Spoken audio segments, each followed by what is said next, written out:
Nesta segunda aula do Conexão Cidadania, os temas serão os seguintes: os paradigmas dos direitos humanos, a paralisia de paradigmas e a paralisia da polícia, o preconceito da polícia com relação aos direitos humanos, o novo paradigma, o papel pedagógico da polícia e a superação dos velhos conceitos. Uma boa aula!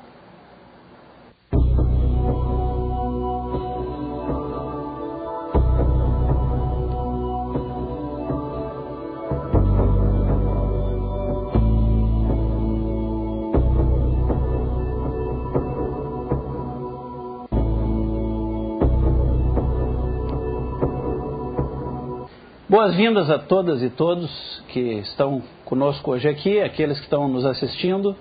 Nós temos hoje a nossa segunda aula, que está colocada sobre o tema dos paradigmas, dos novos paradigmas em segurança pública. Espero que da aula anterior para essa todos tenham podido fazer boas reflexões a respeito, né? A gente fala com muita força certas coisas, não é porque tem a pretensão de ser o dono da verdade, mas é porque a gente tem paixão por aquilo que a gente acredita. E essa paixão é que move o mundo. Então, para que a gente possa refletir um pouco e encontrar, né, de uma maneira mais profunda esse nosso papel na vida e nas missões que nós escolhemos na vida, né? Então, o tema de hoje é um tema também que é muito candente, que é muito importante, relativo à questão dos novos paradigmas. Isso é um palavrão, né, que nem todo mundo domina. Mas, por falar nisso, em palavrão acadêmico, deixa eu aproveitar e dizer para vocês assim: vocês já devem ter percebido que a minha fala é uma fala muito singela, né? Eu não gosto de complicar as coisas. Me lembro sempre do grande mestre Paulo Freire, que dizia que a gente deve desconfiar de quem fala difícil. Paulo Freire dizia assim: quem fala difícil só o faz por duas possíveis razões. A primeira é porque não sabe bem o que está dizendo e aí complica. E a segunda, e mais provável, é que sabe bem o que está dizendo, conhece o assunto, mas morre de medo que os outros entendam, né? Então complica exatamente para os outros não poderem entender. Então a fala hermética, ela é uma fala violadora de direitos humanos, né? É preciso que a gente fale língua de gente, que a gente fale uma linguagem que todo mundo entenda, desde a pessoa academicamente mais simples até a mais sofisticada, e que não perca em conteúdo, né? É nesse sentido que eu procuro sempre trazer exemplos da vida, coisas que a gente conhece, que não são só coisas de livros, coisas que eu aprendi com os policiais, com os bombeiros, com os guardas municipais, né? Eu não sou policial, apesar de parecer para muita gente, mas é porque estou há 17 anos trabalhando com a polícia. Então as pessoas às vezes perguntam assim: como é que você sabe certas coisas que são muito do âmbito interno da polícia? Eu digo, porque eu tive os ouvidos e os olhos abertos para aprender com os meus amigos policiais, com os meus amigos bombeiros, com os meus amigos guardas, né? E realmente nesses 17 anos aprendi com vocês muitas coisas, e acho que agora a minha missão é sintetizar isso e redistribuir dessa maneira mais singela e mais simples possível, mas que possa ser também significativa. E nesse contexto de simplicidade, eu tinha falado na questão dos novos paradigmas, né? Então, vamos fazer aqui uma definição do que quer dizer paradigma, porque pode ter mais de um significado. Então, grosso modo, paradigma é o seguinte: é um modelo de interpretação da realidade que é mais ou menos consensual em algum determinado grupo de pessoas. Lembrem-se do seguinte: nós não vemos as coisas como as coisas são. Nós vemos as coisas como nós somos. Nós filtramos as coisas, nós interpretamos o mundo da maneira que nós somos. Então, todos nós temos paradigmas, modelos de funcionamento que nos dão segurança e estabilidade psicológica. O paradigma não é uma coisa ruim, né? Num mundo tão complexo como o nosso, se nós não tivéssemos modelos interpretativos, nós viveríamos sempre muito inseguros, sem nunca ter um mínimo de convicção de quais são os caminhos que são válidos. Então, todo grupo elege, historicamente, os seus paradigmas. A polícia, os guardas municipais, os bombeiros, também têm os seus paradigmas históricos, e tem que ter, porque é o que dá segurança para os operadores de segurança pública poderem exercer as suas atividades. O paradigma, portanto, pessoal, ou o modelo interpretativo do mundo, da realidade, ele não é ruim. Ele começa a se transformar em algo negativo quando ele se paralisa.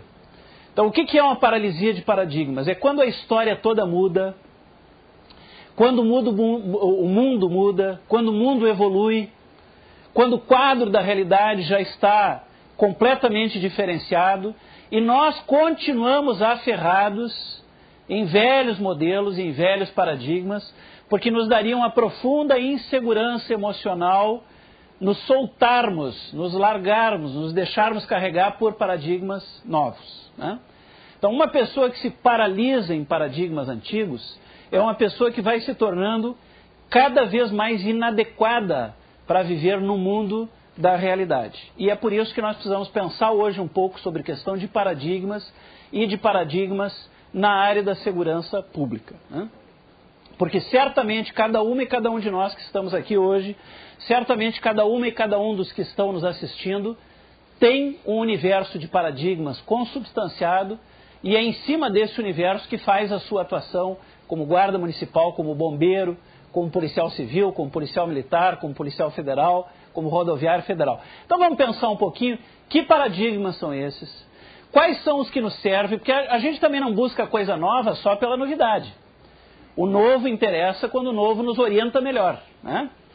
Agora, há algumas tralhas velhas das quais nós precisamos nos livrar, ter a coragem de nos livrar, para ter uma vida realmente mais feliz, mais satisfatória e mais adequada à grandeza da atividade profissional que nós exercemos, né? Nesse sentido, então, é que eu queria dizer a vocês que no nosso tema central, que é direitos humanos e segurança pública, nós temos problemas na área paradigmática, problemas na área dos modelos. O que acontece?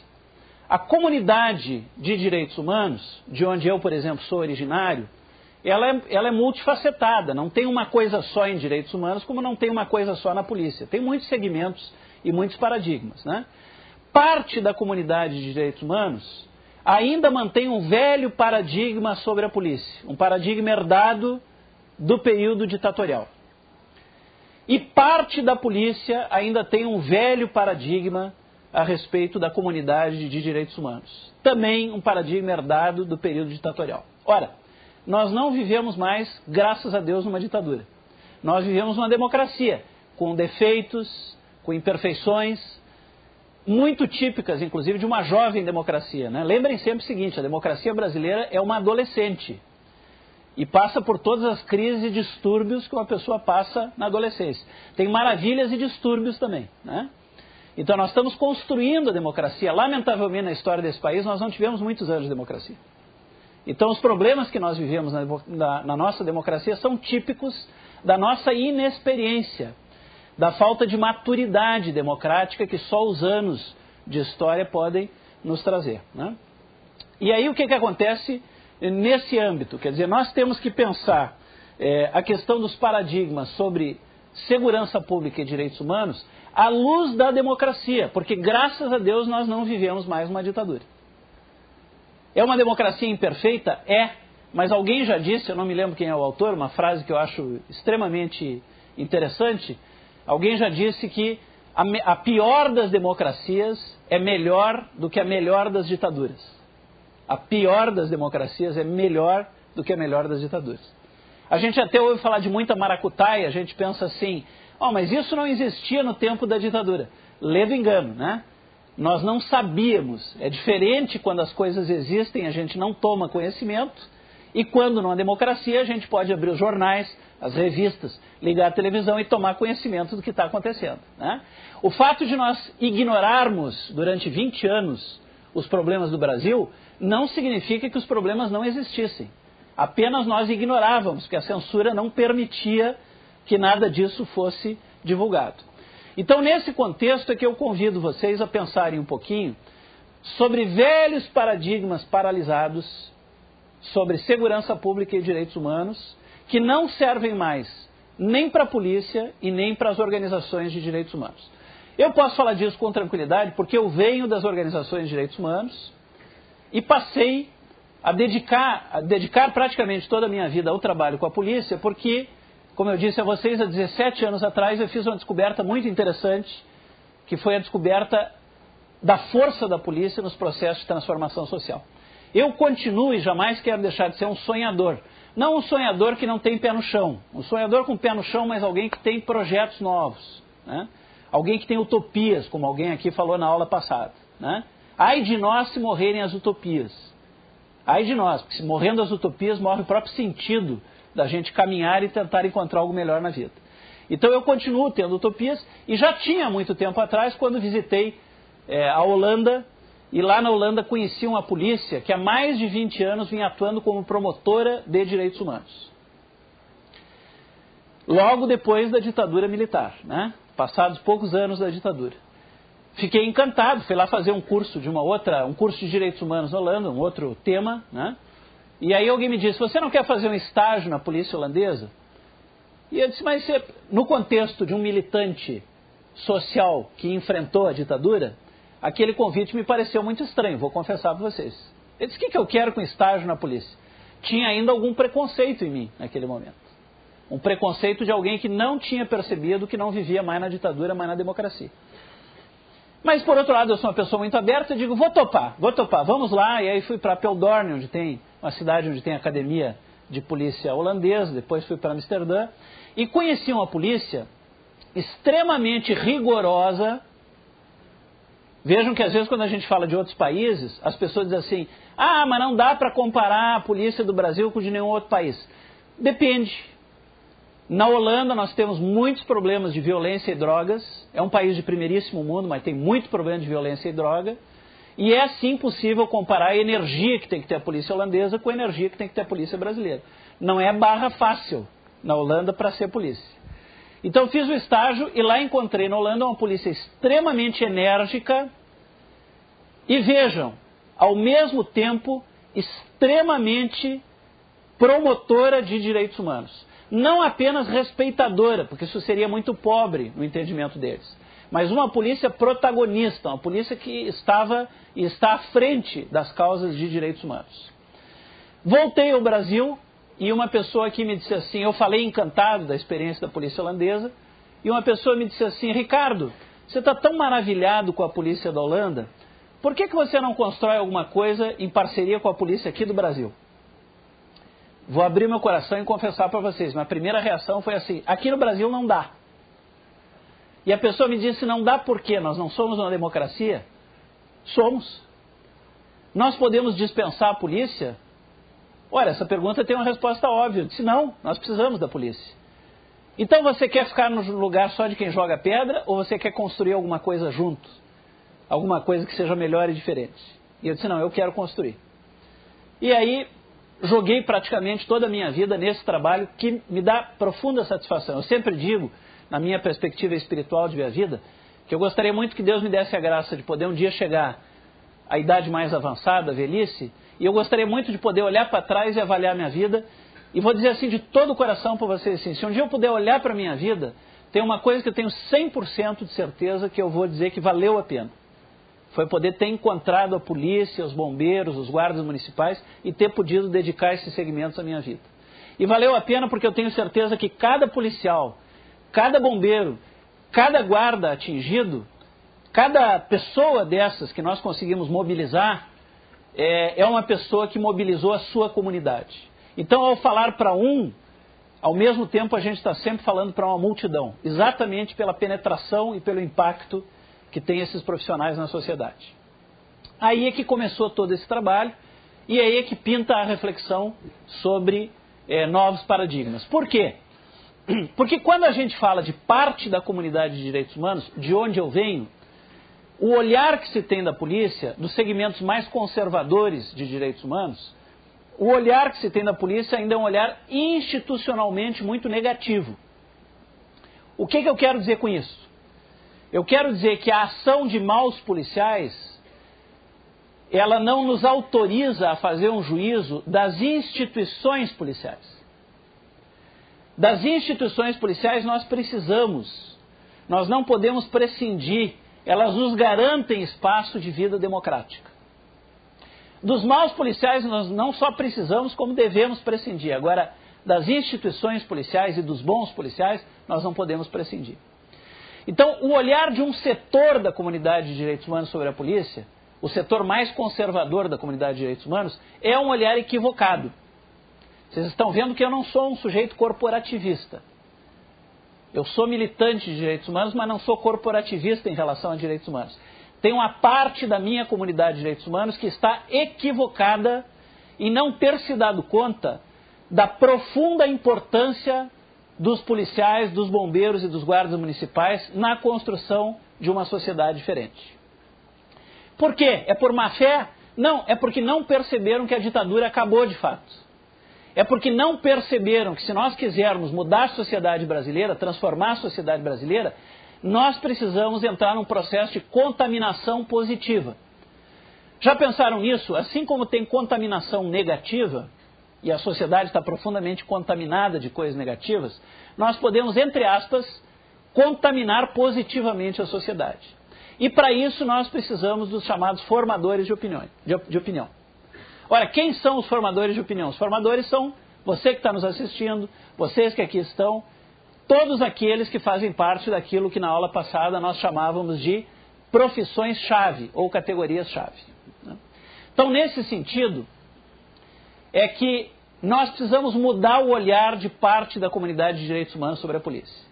A polícia não é inimiga dos direitos humanos. A polícia é a nossa principal parceira para instituir uma cultura de direitos humanos na sociedade. Mas tem maus policiais? Tem, como tem maus juízes, como tem maus advogados, como tem maus médicos, como tem maus professores. Agora, nós precisamos dar as mãos aos bons policiais e construir com eles essa cultura de direitos humanos, que eles têm uma força que seguramente ninguém tem como eles para construir. Eu me referia na aula passada aos professores. Nós, professores, temos muita força de impacto na sociedade. Mas a nossa força é esperada, porque nós entramos em sala de aula para dar aula, para ensinar coisas. Vocês são professores que estão nas ruas e nas delegacias. Vocês têm a favor de vocês o chamado fator surpresa. Vocês dão aulas no dia a dia sem que as pessoas saibam que essas aulas são aulas. E por isso elas têm um impacto ainda muito maior. Nesse sentido, talvez a ação dos operadores de segurança pública seja ainda mais positivamente dramática do que a ação dos professores, que são, por excelência, os educadores assim instituídos para essa tarefa, né? E aí eu me referi a um paradigma equivocado, às vezes, de parte da comunidade de segurança em relação à polícia, mas eu preciso dizer, com esta amizade, este carinho, essa dedicação que vocês estão vendo, que eu tenho por vocês, eu preciso também dizer que parte da comunidade de operadores de segurança pública tem um paradigma muito equivocado quando olha para direitos humanos. E aí surgem esses lugares comuns, essas banalidades que um especialista em segurança pública, e lembre que especialista em segurança pública não é só quem fez curso de especialização na universidade, especialista em segurança pública são todos vocês que estão construindo a lide diária da segurança pública. Vocês que têm experiência são especialistas. As banalidades e o senso comum não servem para os especialistas em segurança pública.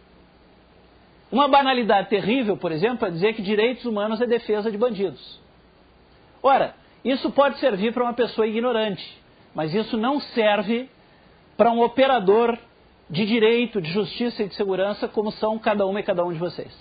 Vocês são representantes da autoridade pública. Não podem repetir banalidades e vulgaridades desse tipo, né?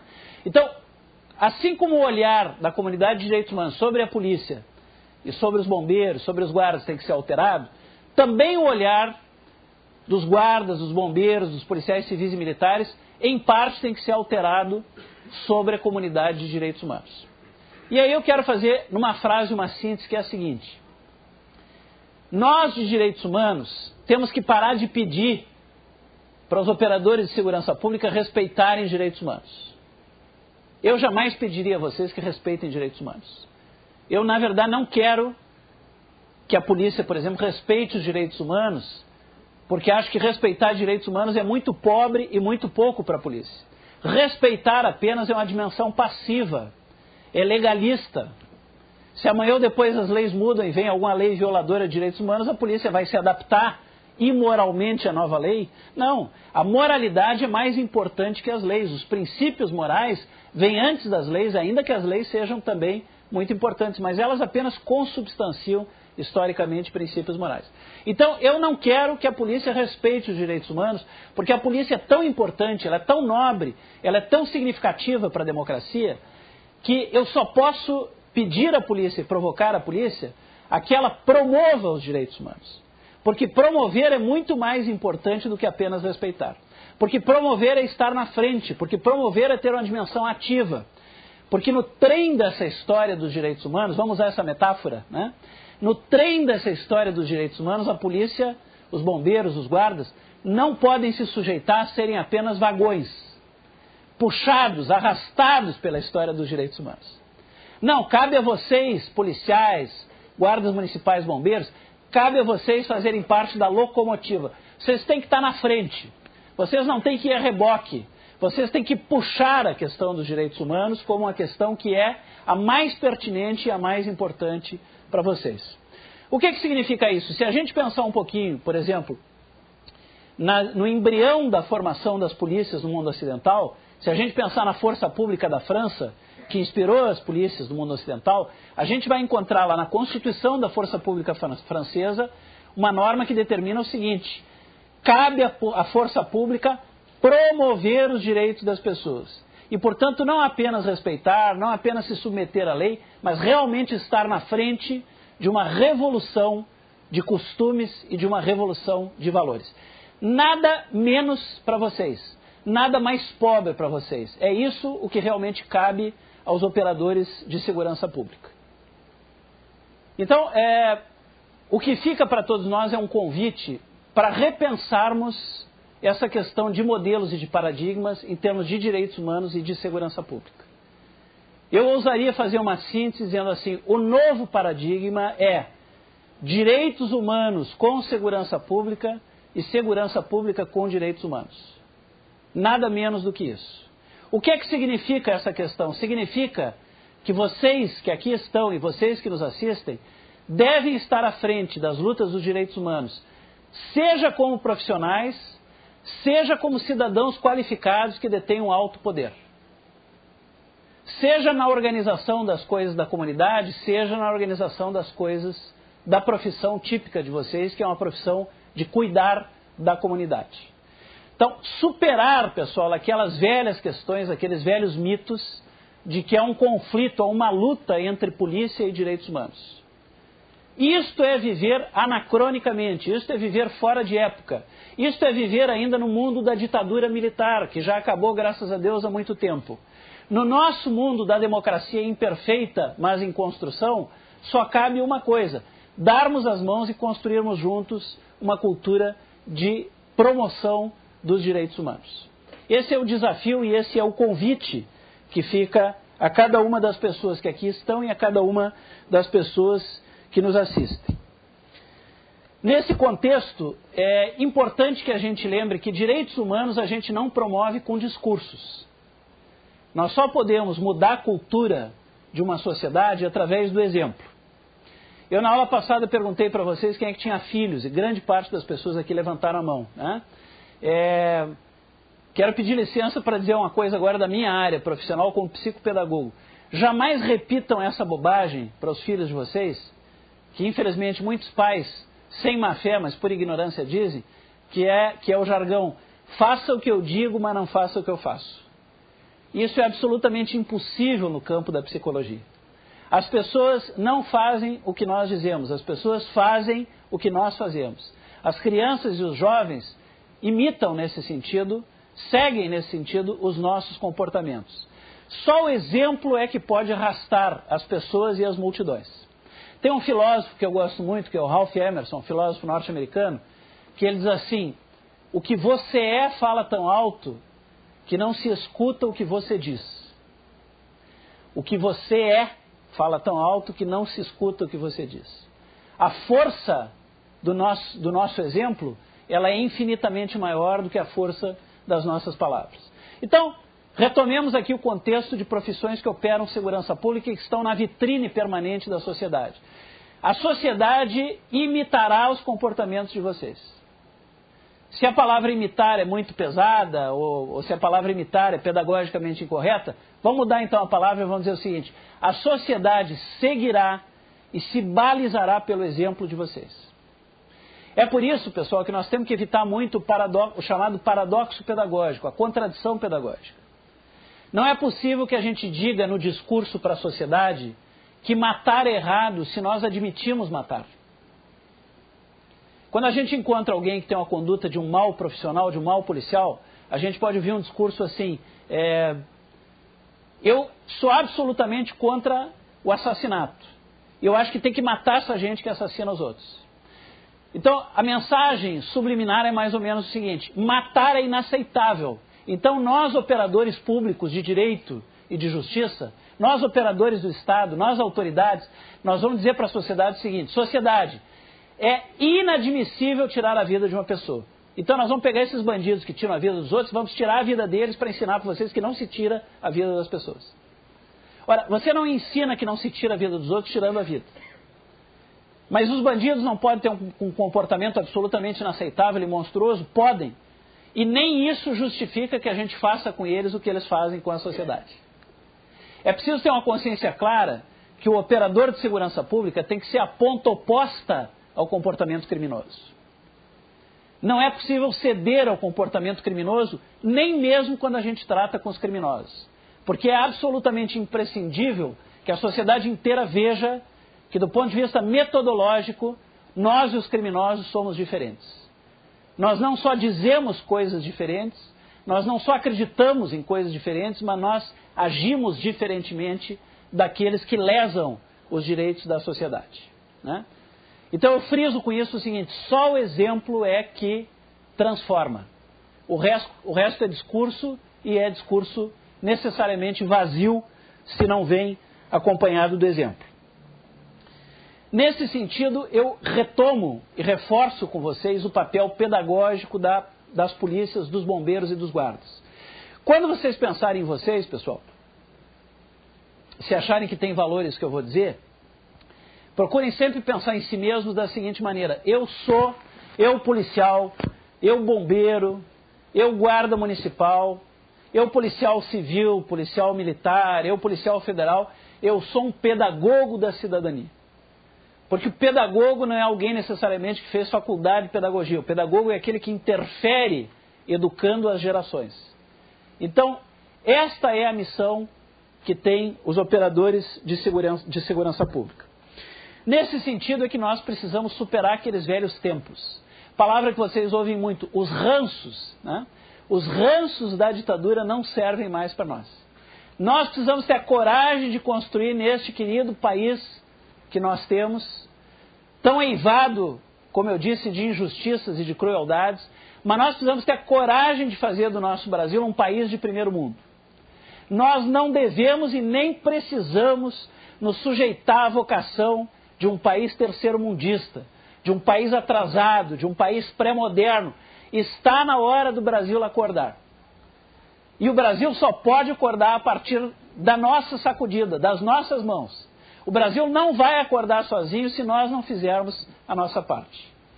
E é nesse sentido, como formadores de opinião, que nós, fazendo a nossa parte, podemos alertar o nosso país para esse papel que ele tem de ingressar no primeiro mundo. Primeiro mundo significa um país com valores de convivência e de solidariedade. E aí é preciso a gente deixar a ditadura para trás, é preciso deixar as divisões da ditadura para trás, é preciso deixar os antagonismos incivilizados para trás. É preciso ver, como eu tenho visto em muitos lugares do Brasil, onde se reúnem conselhos de direitos humanos, isso está acontecendo, gente, no nosso país. Em muitos lugares desse país, onde se reúnem conselhos de direitos humanos, a participação majoritária é de policiais. Em muitos encontros estaduais de direitos humanos onde eu fui, o maior grupo profissional presente era um grupo de policiais. Eu quero contar uma coisa que aconteceu uns anos atrás, numa Conferência Nacional de Direitos Humanos. Eu tenho ouvido muito na minha andança pelo Brasil, os policiais se queixarem dos maus tratos que recebem de parte da mídia. Eu concordo que a mídia tem que denunciar as coisas incorretas, mas também concordo que a mídia muitas vezes não anuncia o que é correto. Ela fala demais dos maus exemplos e não dá os bons exemplos. Quando a polícia é tratada na mídia, ela é tratada no que ela tem de negativo. Falta o equilíbrio, eu quero que pare isso, não, eu acho que a mídia tem um papel de denunciar. Mas falta o equilíbrio de apresentar também as muitíssimas coisas heróicas e positivas que a polícia faz, né? Então o que acontece? Se nós temos consciência disso, nós precisamos nos dar conta de que não é a mídia sozinha que vai mudar a forma de tratar a polícia. Não é de geração espontânea que alguém vai descobrir que a polícia está sendo injustamente tratada, falando-se apenas de coisas negativas. Eu quero dizer a vocês, só mesmo os operadores de segurança pública podem reeducar a mídia. É qualificando o nosso trabalho que nós vamos provar para a mídia que a polícia realmente é fundamental para a construção da nossa democracia. E eu vou dar um exemplo.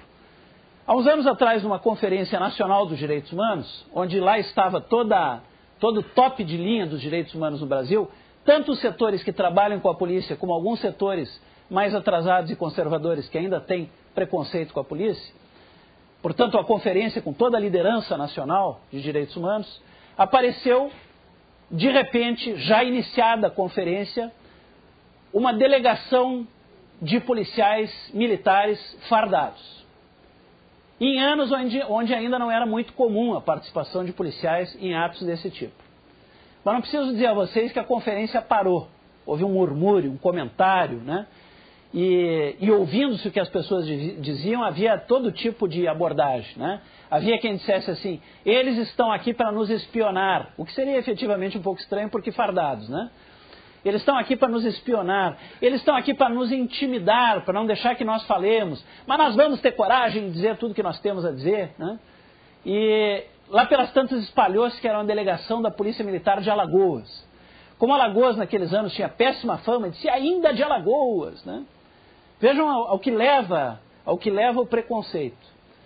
Então os policiais militares sentaram, já estava combinado com o presidente que eles iam chegar um pouquinho depois, exatamente para causar esse impacto, e foram anunciados como a delegação da Polícia Militar de Alagoas, participante do Encontro Nacional de Direitos Humanos. Agora vem a parte mais bonita dessa história. Ao encerrar-se a Conferência Nacional dos Direitos Humanos, o presidente da conferência deu um depoimento dizendo o seguinte, eu quero agradecer à Polícia Militar de Alagoas e dizer que se não foi a melhor, e eu pessoalmente acho que foi a melhor, mas no mínimo foi uma das melhores delegações de representantes de direitos humanos que nós tivemos no país. Então isso emocionou muito a plateia, como a mim emocionou muito no meu estado, no Rio Grande do Sul, num ato de mais de 1000 pessoas na Assembleia Legislativa, um ato contra a tortura. Nós sabemos que nesse país ainda existe muita tortura, e nós sabemos que a tortura nesse país, em geral, ocorre nas delegacias de polícia. É claro que eu não estou dizendo que toda delegacia de polícia tenha tortura, mas nós sabemos que ainda há muita tortura no Brasil, e via de regra isso ocorre em porões de más delegacias de polícia, vamos dizer assim. Então promovemos um ato nacional contra a tortura lançado na cidade de Porto Alegre. Lá se reuniu também toda a militância de direitos humanos, inclusive aquela militância mais aguerrida, aquela mais fechada em relação à polícia. Sucediam-se os discursos, a maioria deles atacando e condenando as instituições policiais. Até que uma pessoa que fez um discurso muito radical, mas é uma pessoa muito honesta, muito radicalizada, mas muito honesta. Terminou o seu discurso, foi sentar, lá pelas tantas pediu novamente o microfone, nós da plateia ficamos admirados. Ela tomou o microfone e disse o seguinte, vocês sabem que eu tive um irmão morto pela polícia. Vocês sabem que eu não gosto da polícia, isso ainda no período da ditadura. Mas eu sou uma pessoa honesta e eu voltei a este palco porque eu preciso dar uma declaração. Dessas 1000 pessoas aqui presentes, o maior grupo, um grupo de 300 pessoas, são alunos da Acadepol, da Academia da Polícia Civil. E aconteceu uma coisa absolutamente inesperada e não combinada. O auditório inteiro levantou e bateu tantas palmas, mas tantas palmas, que o presidente do ato não conseguia reiniciar o ato. E foi absolutamente emocionante porque foi uma reação espontânea da plateia, subsequente a uma série de discursos que vinham criticando a instituição policial. O que eu quero dizer para vocês com isso? Para conquistar a sociedade é preciso ter uma postura moderna.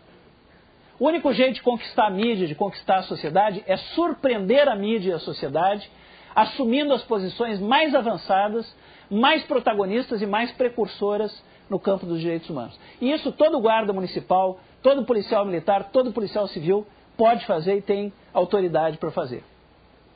Vocês veem que eu estou falando de novos paradigmas. Isso é um novo paradigma, onde não mais segurança pública e direitos humanos estão em conflito, mas segurança pública e direitos humanos estão convergentes, atuando necessariamente na mesma direção. Nesse sentido dos novos paradigmas, pessoal, é preciso dizer o seguinte: nós precisamos construir uma polícia cada vez mais técnica, cada vez mais científica e cada vez mais humanística. Não pensem aqui que em nome dos direitos humanos eu estou dizendo que nós precisamos de uma polícia frouxa, em hipótese nenhuma. Nós precisamos, para defender a nossa sociedade, de uma polícia que saiba ser extremamente enérgica na hora de ser enérgica, respeitando os critérios da necessidade, da proporcionalidade e da moralidade. Mas nós precisamos de uma polícia que construa, que faça a diferença a partir de uma intervenção racional, científica e técnica. Eu quero encerrar essa aula, essa parte pelo menos da minha fala, contando uma historinha para vocês, que é também uma metáfora, né? Quero dizer a vocês assim que eu tenho, entre muitos mestres da história da humanidade, eu tenho uma especial admiração por um grande mestre pedagogo da humanidade, que foi Jesus Cristo. Isso não é propaganda de religião nenhuma. Isso é apenas uma constatação do valor que teve esse grande personagem que dividiu radicalmente a história da humanidade e criou uma nova humanidade. E eu estou falando aqui para vocês de Jesus em função de contar o seguinte, quer dizer, em Jesus a gente vai encontrar uma consciência de que para transformar a sociedade é preciso utilizar da palavra e da ação daqueles que são os multiplicadores de cultura. Quer dizer, este homem conseguiu, com meia dúzia de pessoas, com todo respeito, mais ignorantes que nós, tirava fora ali Lucas, Mateus, mais um ou outro, os outros todos eram homens e mulheres simplérrimos, né? Mais ignorantes, com muito menos cultura do que nós, este homem conseguiu ali com uma dúzia de pessoas transformar a história da humanidade. Então nós, com os segmentos da segurança pública, também podemos transformar a história do nosso país e ajudar a transformar a história da humanidade. Por que não? Né? Agora, para isso é preciso que a gente tenha uma consciência de que o paradigma tem que ser novo. Aquele velho paradigma que nós herdamos da ditadura militar, ele tem que ser totalmente abandonado para a gente construir um contexto novo de segurança pública dentro desse país. E nesse sentido eu queria então contar uma história para vocês. Eu também falei em Jesus porque me lembrei disso. Esse grande pedagogo chamado Jesus, ele sabia que as metáforas não são esquecidas, né? Hoje em dia a ciência já comprova isso. Você sabe que o lado mais racional, o nosso cérebro compartilha, né, as coisas. Mas digamos assim, a grande sede da racionalidade do nosso cérebro é o hemisfério esquerdo. O hemisfério direito é a grande sede dos processos intuitivos, afetivos e emocionais. Grosso modo, de maneira geral. Jesus, certamente, com a grande intuição, sabia que as metáforas, as parábolas, as fábulas, tudo aquilo que é metafórico, envolve ao mesmo tempo o hemisfério esquerdo e o hemisfério direito. Envolve a razão e envolve a intuição. Então, quando a gente conta uma metáfora, em geral as pessoas não esquecem das metáforas. E eu vou concluir essa aula contando para vocês que aqui estão e para os que nos assistem, eu vou contar uma metáfora sobre paralisia de paradigmas, que eu acho que vocês nunca vão esquecer, tomara que nunca esqueçam. Toda vez que lembrar de paradigmas, lembrem dessa brincadeira, mas que no fundo é uma brincadeira muito séria. Diz que tinha um sujeito com sérios problemas psicológicos e que já há 7 anos fazia psicanálise. Era aqueles casos dramáticos, porque ele ia 3 vezes por semana, pagava caríssimo e parecia não haver nenhuma melhora. Mas eu quero contar um pouco para vocês qual era o perfil desse sujeito. Era um homem extremamente racional, extremamente científico, com profundos conhecimentos de física quântica. E eu vou ilustrar para vocês como esse homem era profundo nos seus conhecimentos pelo papo dele com o médico, com o psicanalista. Durante 7 anos, 3 vezes por semana, ele sempre repetia: doutor, o mundo não é como a gente pensa, doutor. As coisas não são como a gente vê. Veja, doutor, o senhor tem uma mesa aqui no seu consultório. Garanto que o senhor aprendeu na escola que isso é um objeto inanimado, não é? É claro que sim, é um objeto inanimado. Engano seu, doutor. Esta mesa não é inanimada, ela não está morta, ela está viva em movimento o tempo todo. Os nossos sentidos, doutor, nos iludem. Nós sabemos hoje em dia que se a gente juntasse tudo que é de realmente sólido no edifício Empire State Building, um dos mais altos do mundo, daria algo menor do que uma caixinha de sapatos. Sabia disso, doutor? Todo o resto não é matéria, é energia em movimento. Os nossos pobres sentidos é que não percebem isso. Então veja, doutor, esse meu discurso é para lhe provar o seguinte: as aparências enganam. O mundo não é nada do que a gente pensa e do que a gente vê. E fundamentado nisso, doutor, é que eu vou lhe explicar o meu problema e o senhor vai entender que eu não sou maluco. Meu problema, doutor, é o seguinte: eu morri há vários anos e ninguém percebeu. Ninguém se deu conta. Né? Não é, doutor, que eu tenha morrido espiritualmente, eu morri fisicamente. O que se encontra aqui presente é só o meu espectro, mas as pessoas têm uma sensação de que eu continuo vivo. Engano dos olhos e dos sentidos, doutor. Mas não pense o senhor que eu estou deprimido por ter morrido. Não, eu já aceito bem a minha própria morte. Minha depressão, doutor, é porque ninguém acredita em mim. Eu padeço de uma profunda solidão. Eu sou o único morto-vivo que eu conheço. Eu sou a categoria de um só. E é por isso que eu faço esta psicanálise, porque eu preciso aprender a viver com essa solidão. Ora, o homem era tão inteligente, tão racional, tão perspicaz, que ao fim de 7 anos o médico já tinha dúvida se ele tinha ou não razão. Ao fim de 7 anos o médico já se perguntava: olha, esse sujeito está me enlouquecendo, eu preciso fazer alguma coisa. Né? Será que não é verdade? Ele falou: não posso deixar passar. Era um psicanalista muito ortodoxo, que em geral não falava muito, sentava numa cadeira e anotava coisas. Mas aí, quando foi comemorar 7 anos, o doutor foi até a porta e esperou a vinda do paciente. A porta. O paciente achou muito estranho. Disse: doutor, que esquisito, o senhor é um homem em geral tão discreto, me esperando à porta. O que houve? Ah, eu lhe esperei aqui para lhe perguntar o seguinte: você lembra que data é hoje? E ele disse: sim, senhor. Tantos anos de convivência, doutor. Hoje comemoramos 7 anos de consulta, de uma agradável convivência. O doutor diz: agradável eu não sei se foi, mas são 7 anos. Né? E eu disse: eu estou lhe esperando à porta porque eu tenho que lhe fazer uma pergunta. E o paciente diz: mas doutor, que estranho, o senhor é um homem tão discreto, que quase não fala nesse tempo todo. Hoje me esperar à porta já com a pergunta? Pois não, diga lá o que o senhor quer saber. O doutor olha para ele e diz assim: meu amigo, me diga uma coisa, os mortos sangram? E ele olha indignado para o médico e diz: isso é alguma brincadeira? Doutor, que imbecilidade, eu sou homem das ciências e das artes, eu já lhe mostrei que conheço profundamente o mundo científico. Isso é pergunta que se faça para mim se morto sangra? Ora, é óbvio que mortos não sangram. Mas, meu amigo, eu preciso repetir a pergunta: você tem certeza que morto não sangra? Doutor, eu pago muito caro por essa consulta e fico indignado de estar perdendo tempo. Seu reloginho já está correndo. Então não me atrapalhe, por favor, eu tenho coisas importantes para lhe falar. Eu vou lhe repetir de novo: os mortos não sangram, está feliz? Não, meu amigo, não estou feliz. Eu preciso lhe perguntar a 3ª vez: morto sangra ou não sangra? Doutor, eu estou começando a desconfiar da sua sanidade mental. Está lhe acontecendo alguma coisa? Que imbecilidade é essa, doutor? É claro que os mortos não sangram, eu já disse 3 vezes. Vamos para a consulta? O doutor diz: não, ainda não. Eu queria lhe pedir o seguinte: estenda para mim a sua mão direita. E ele olha para o médico e diz: doutor, o senhor realmente está muito estranho hoje. Mas vamos lá. E estende a mão direita para o médico, que a segura firmemente, puxa do bolso uma agulha, perfura diversas vezes o dedo indicador do paciente, que começa a sangrar profusamente, fazendo uma mancha vermelha no chão. E aí o médico olha com gravidade para o doente, para o paciente, e ao mesmo tempo com encantamento pela perspicácia dele de usar uma técnica terapêutica tão boa, envaidecido de si mesmo, olha para o paciente e diz: e então, olhe para o chão, que tem aí uma mancha vermelha de sangue, não é? É. E então, o que é que você acaba de aprender com essa lição? Você é um homem inteligente, o que é que você aprendeu? E ele olha para o seu médico embevecido, encantado, maravilhado, e diz: doutor, muito obrigado.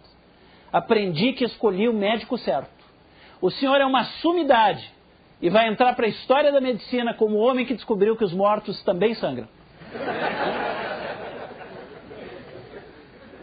O que é que quer dizer isso, pessoal, para concluir a aula de hoje?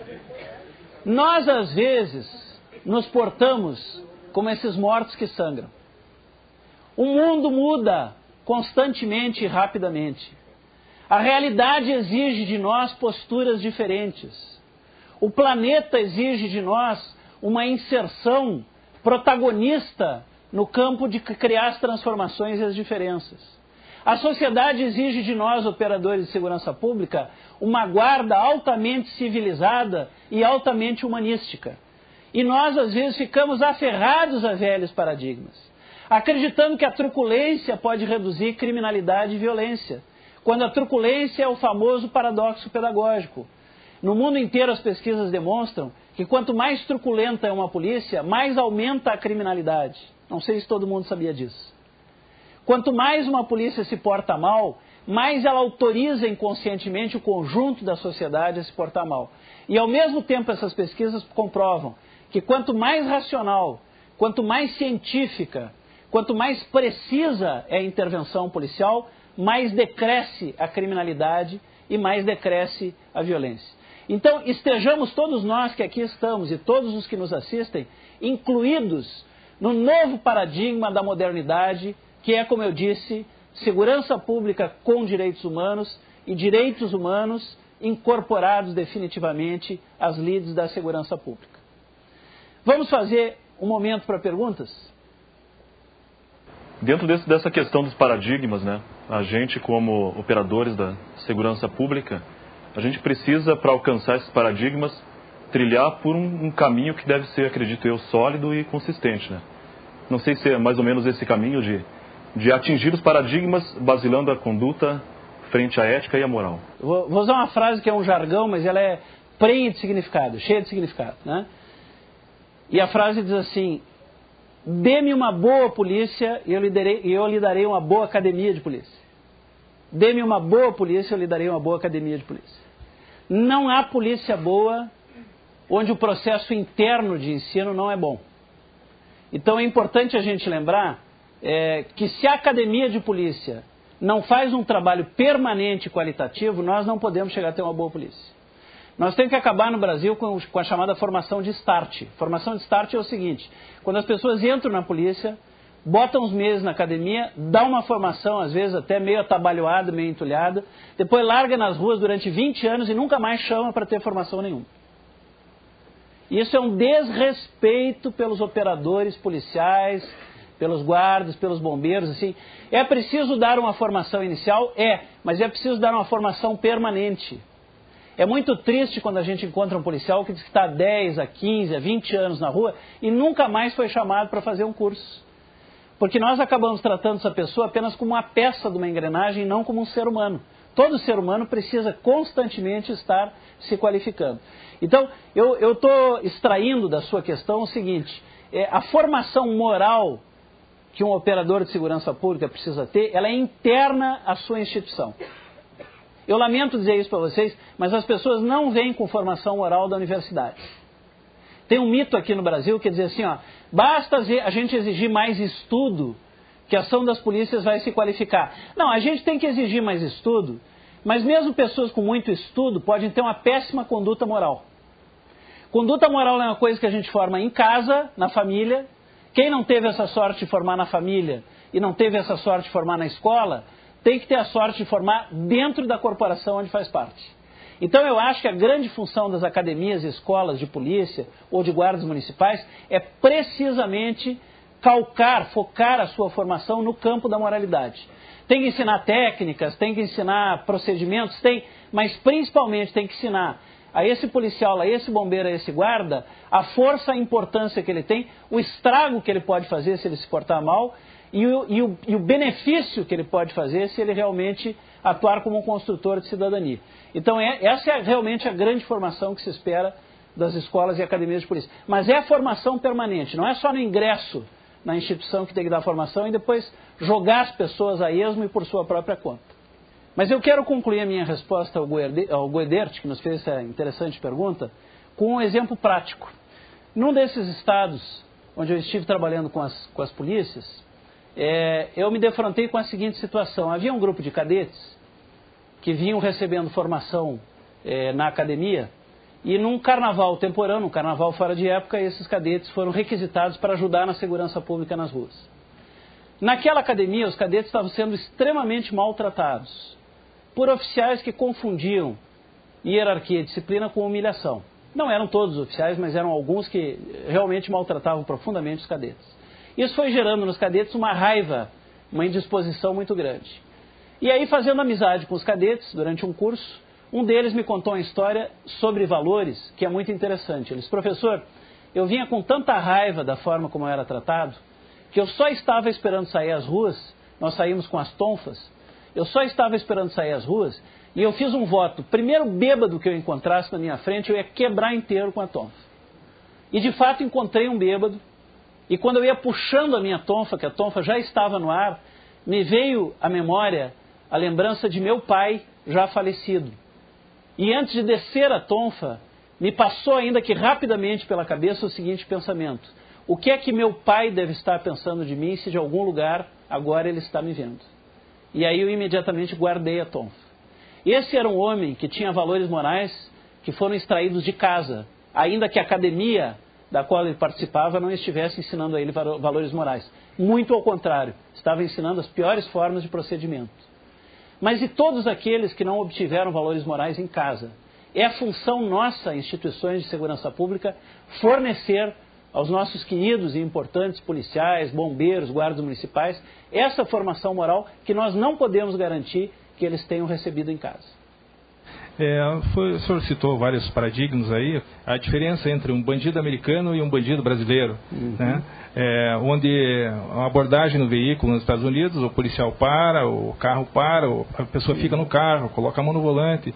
E aqui no Brasil, em muitos estados aqui, é conhecido que o bandido vai reagir, vai sair atirando. Então gostaria que o senhor falasse um pouquinho a respeito dessa diferenciação. A partir da sua pergunta, esse exemplo me veio claramente à memória, e a polícia no Brasil inteiro, quando eu conto isso, tem me dito que tem sido muito significativo para a vida dela, institucional e pessoal, né? E é um exemplo relacionado a um policial que foi fazer um curso de policiamento comunitário no Canadá, há uns anos atrás. A polícia canadense é sobejamente conhecida como uma das melhores do mundo. Tem gente que não gosta de comparação, que fala assim: mas o Canadá é outra história, o Canadá não tem muita criminalidade, não dá para comparar com o Brasil. Mas nesse caso que eu vou contar para vocês, dá para comparar, porque criminoso no Canadá, vocês não pensem que é gente bem educada, fina e tal. Não, criminoso no Canadá tem o mesmo modus operandi que qualquer criminoso de qualquer parte do mundo, mesmo num país tão fino como o Canadá, né? Esse policial brasileiro foi ao Canadá fazer um curso e voltou muito chateado porque pegou muito frio, neve, enfim, teve problema de saúde, saudade da família, pegou época de Natal e tal. E é um policial bastante vocacionado, né? Ele voltou e eu perguntei a ele: então, o que você achou da experiência no Canadá? E ele se queixou muito para mim de todas essas coisas. E eu disse: mas que pena, então, fico com pena da gente ter ele mandado, já que não valeu a pena. Ele disse: não, eu não disse que não valeu a pena. Ele disse: eu sou um policial com vocação para a polícia. E você sabe que eu tenho uma grande admiração pelos bons policiais. Eu presto muita atenção na atuação de um bom policial e uso para mim como um exemplo. E a minha ida ao Canadá nesse sentido foi maravilhosa, porque houve numa noite um furto de uma viatura, né? Nevava muito, era muito frio. E aí nós saímos, estava numa ronda com um colega policial canadense, um homem de muito mais idade do que eu, já quase se aposentando, né? E quando houve o furto do veículo, um veículo mais potente do que a viatura policial, ele disse assim: eu comecei a me dar conta por que a polícia do Canadá tem tão boa fama. Ele disse que, Ricardo, a atuação desse homem foi impecável, foi perfeita. Primeiro, ele conseguiu, fazendo uma direção ofensiva e ao mesmo tempo muito cuidadosa, ele conseguiu interceptar esse carro furtado, que era muito mais potente do que o nosso, usando aquelas técnicas todas que vocês conhecem, de bater na traseira, etc. Não me lembro nomes, essas técnicas que são conhecidas. Bom, o carro furtado parou, o bandido se amoitou e começou a trocar tiros conosco, né? Lá pelas tantas ele ficou sem munição e saiu correndo neve afora. Vocês que são policiais, vocês sabem o quanto corre um bandido, né? Claro que a polícia está com muita adrenalina também, mas eu tenho por evidência empírica, eu tenho a sensação de que quem está fugindo tem mais adrenalina, né? Então ele disse assim: o sujeito ia, ele tem muito bom preparo físico, esse rapaz, e fala muito bem inglês, enfim, estava, enfim, nesse sentido, em casa lá, né? E diz assim: olha, eu com todo o meu preparo físico, naquele frio no meio daquela neve, eu só via o sujeito ir desaparecendo como um pontinho, ele chispava na nossa frente. E para minha vergonha, o colega canadense, muito mais velho do que eu, ia dando uns passões de gigante e ia se aproximando dele. E eu achei que o colega ia cair no caminho, mas ele não caiu. Ele aguentou e aí aproveitou quando teve um declive na neve, ele saltou nas costas do criminoso que estatelou no chão, ele puxou as mãos dele para trás e algemou. E ele disse, eu não sou de deixar para depois, se eu fico contente, eu dou os parabéns na hora. Eu que sou um policial vocacionado, eu já vinha lá de mão estendida para dar os parabéns. Quando aí eu vi uma cena que me deixou desiludido. O policial canadense levantou o bandido aqui pela roupa, eu vi que ele ainda bateu a neve da roupa do bandido, e olhou para ele e disse assim, você está bem? Ele disse, eu recolhi minha mão. Né? Eu falo bem inglês e tudo, mas eu sorri meu amarelo e disse assim, imagina rapaz, eu achei que você estava perguntando para esse criminoso se ele está bem. O policial canadense me olhou impassível, ele disse assim, não, você não achou. Eu acabo de saltar violentamente nas costas dele, e eu quero saber se ele não se machucou. Eu realmente perguntei para ele se ele está bem. Aí meu amigo brasileiro disse, eu fiquei indignado. E comecei a xingá-lo, dizendo, esse cara podia ter nos matado, você é maluco, né? Você fez tudo perfeito, você dirigiu, como só em Hollywood a gente viu alguém dirigir um automóvel, né?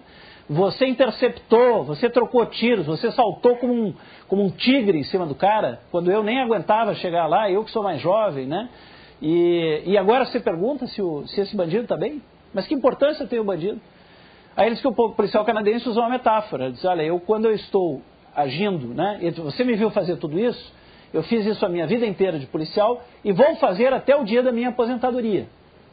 Só que quando eu estou agindo como policial, eu reduzo, a metáfora foi essa, eu reduzo o volume das emoções e aumento o volume da técnica e da razão. Por isso é que nós somos conhecidos como uma das melhores polícias do mundo. Porque quando um policial se deixa dominar pelas suas emoções, é quando ele faz besteira. O policial tem que ter emoções, evidentemente, ele não é uma pedra de gelo, mas ele não pode ser dominado pelas emoções, né? Então, o que acontece? Ele disse que foi discutindo com o policial, inconformado até a chefatura de polícia, e lá na chefatura, no meio de todos os colegas, ele disse, eu vou desmoralizar esse cara. E aí ele disse que contou em voz alta a história, e de dedo em riste na cara do colega canadense, disse, você não tinha o direito de perguntar para esse bandido se ele estava bem. E o policial canadense, ele me olhou mais uma vez impassível, ele disse, por que eu não tinha esse direito? E eu disse, é óbvio, é porque ele é um bandido. E o policial canadense me olhou e disse, mas eu não sou. Essa é a diferença entre nós dois. Né? Sabe o que acontece? O policial canadense, com toda a firmeza e com todo o rigor, que sempre utilizou na sua função, ele fazia questão de ter certeza da diferença entre ele e o criminoso. E por isso, nem mesmo atuando na perseguição, nem mesmo na parte repressiva, que é legítima, que é democrática, que foi atribuída como uma das funções da polícia pela democracia, nem mesmo quando ele era repressor, ele queria ser parecido com aqueles que ele perseguia. Então esse amigo meu me disse assim, esta lição, como um bom policial que eu quero ser, eu não vou esquecer para o resto da minha vida. Nós estamos concluindo essa aula e eu quero convidá-los para a próxima aula, onde nós vamos conversar um pouco sobre a conjuntura da segurança pública no nosso país. Quais são os dramas, quais são as mazelas e quais são as saídas e as soluções que nós podemos encontrar e estamos encontrando para as questões de segurança pública no nosso país, especialmente a partir do patamar da nossa autoridade e do poder que nós temos de transformação. Muito obrigado.